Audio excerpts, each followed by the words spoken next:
के जिम्मेदारान, पार्टी के मुकामी जिम्मेदारान और आप तमाम साथियों, कारपोरेशन का इलेक्शन का ऐलान हुआ कि ये महसूस होने लगा इलेक्शन अब करीब है, तो पहली मीटिंग समाजवादी राब्ता ऑफिस में रखी गई। वहां मुस्तकीम डिग्निटी तकरीर करते हुए उन्होंने कहा कि हम लोग इस मर्तबा कारपोरेशन में ऐसे उम्मीदवारों को इलेक्शन लड़ाएंगे जिनको इस बात का शऊर हो कि कानून कैसे चलता है।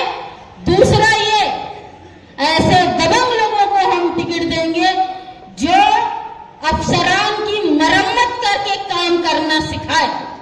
आज समाजवादी युवा के सदर अब्दुर्रहमान सपना और एक्टिंग प्रेसिडेंट शाहिद भिकन, मैं उनके लिए एक लफ्ज बोलूं कि हमने 2 गब्बर दे दिए मालिकों को।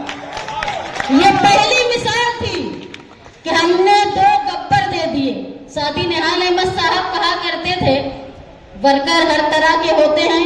अपने यहाँ भी बोला जाता है कि इस्लाम की खारदार झाड़ियां, ऐसी खारदार झाड़ियां जिससे दुश्मन को आने को हमारे अहाते में डर लगे।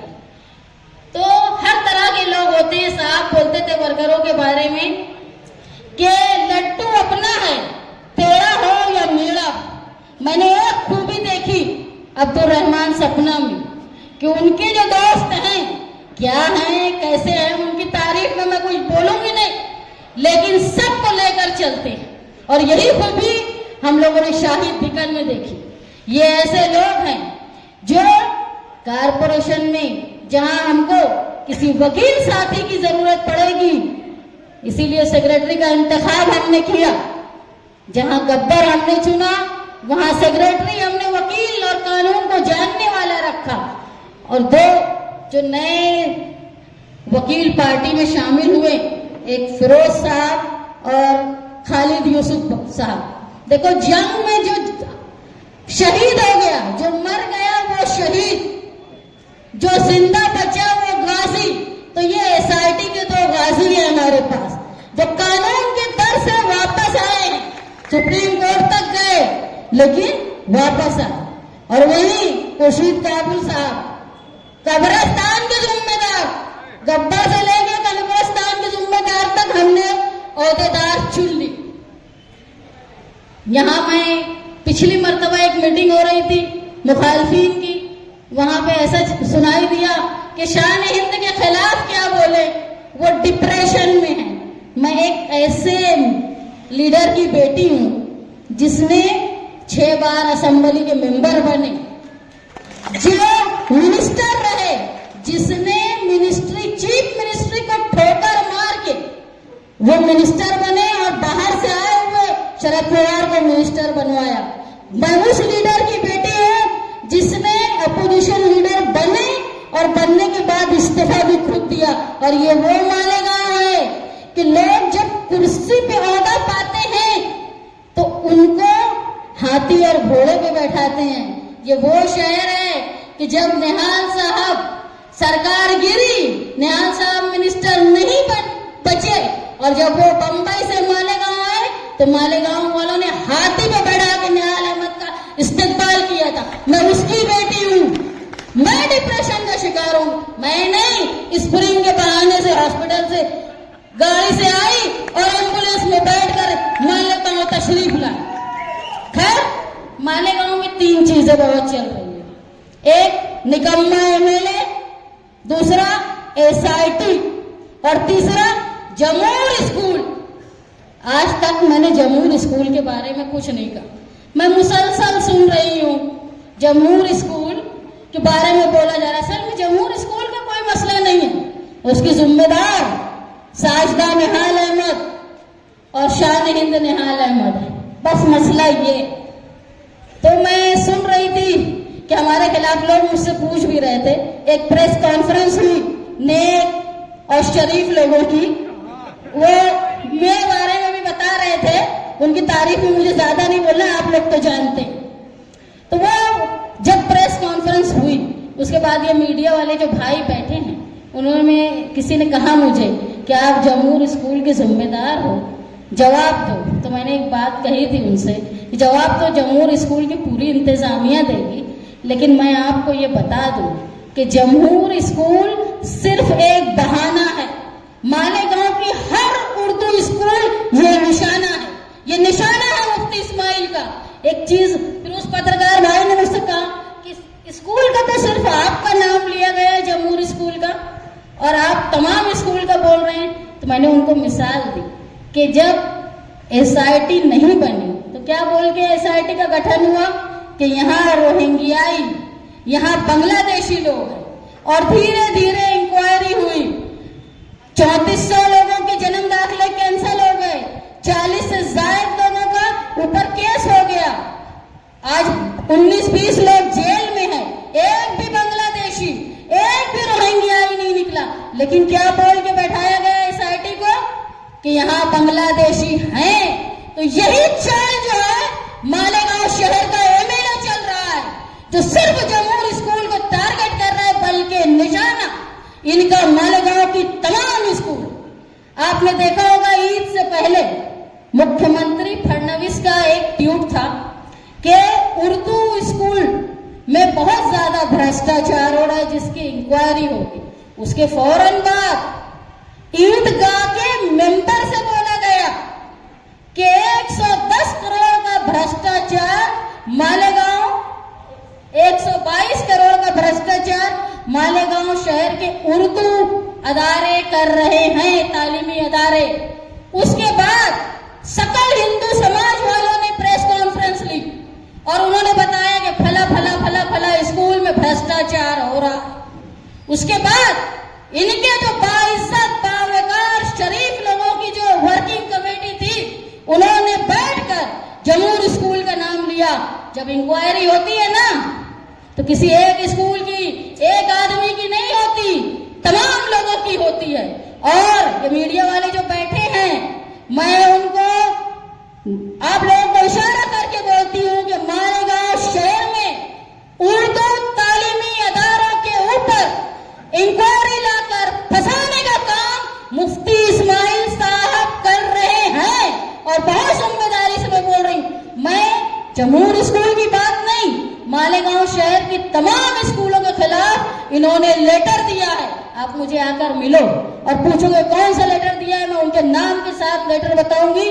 और यही करने वाले हैं वो असेंबली इजलास में मालेगांव शहर, ऐसा मेरा अंदाजा है, क्योंकि जो हिसाब से उनके अंदर कुलबुलाहट है, वो करेंगे असेंबली में सवाल और शर पसंद लोगों को मालेगांव की तालीमी उर्दू अदारों की तरफ ये मुतवज्जा करेंगे ताकि नुकसान।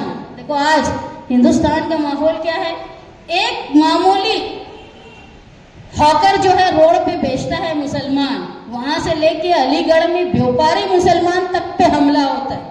एक डिलीवरी बॉय अगर पिज्जा लेके मुसलमान जाता है तो उसका नाम सुन के लोग वापस दे देते हैं। आज इतनी मुश्किल में मालेगांव शहर के तालीमी अदारे सैकड़ों मुसलमान लोगों को रोजगार दे रहा है। अगर हमारे ऊपर स्कूल के अदारों पर आफत आ गई तो ये सारे अधिकार जो है वो अधिकारियों के पास चले जाएंगे। और वो किन को चुनेंगे, उम्मीदवार किन को चुनेंगे, टीचर किन को चुनेंगे। जरूरी नहीं है कि वो उर्दू बोलने वाले हो, क्योंकि उर्दू बोलने का देखो मराठी हिंदी पहले से कंपलसरी हो रही है। तो ये निशाना जो है ये माइनॉरिटी का हक छीनने का है। मैं बहुत दावे से आपको बोलती हूँ, इनकी नजर जो है वो मालेगांव शहर के तालीमी अदारों को नुकसान पहुंचाना। और इतना ही आपको सुरूर है तो तीसरी बार एमएलए बने, तीसरी बार कोई कॉलेज लाए, कोई स्कूल लाए। अरे तुम्हारे अभी चच्चा बता रहे थे क्या साफ करते दादा के, वही शिक्षण मंत्री है, उनसे कोई कॉलेज ले आओ, कोई स्कूल ले आओ, तुम रोजगार दो गरीबों को, किसी गरीब के बच्चों को पढ़ाओ। कुछ नहीं कर रहे, यहाँ तक के एक क्लास केजी की बनाने की इनकी हैसियत नहीं है। लेकिन आज मालेगांव शहर में जो बड़ी बड़ी स्कूलें बनी है, हजारों लोगों की कुर्बानी से, बुजुर्गों की, ऐसे ही कोई स्कूल की परमिशन नहीं मिल जाती, बड़ी मुश्किल से मिलती है। और मैं ये यकीनन मानती हूँ कि ये जो 162 वोट से ये जीते हैं, इनके जो 40,000 का खुमार था वो 162 वोट का हो गया है, इसलिए ये बिरादरी से बदला ले रहे हैं, क्योंकि इनको लग गया था कि पक्के मकानात की वोटें भी खिसक गई है, इसलिए ये लेटर देके मालेगांव शहर की स्कूलों पर कार्रवाई हो ये कोशिश करते हैं। आप देखो एसआईटी जब बनी तमाम लोगों ने एसआईटी के खिलाफ बोला।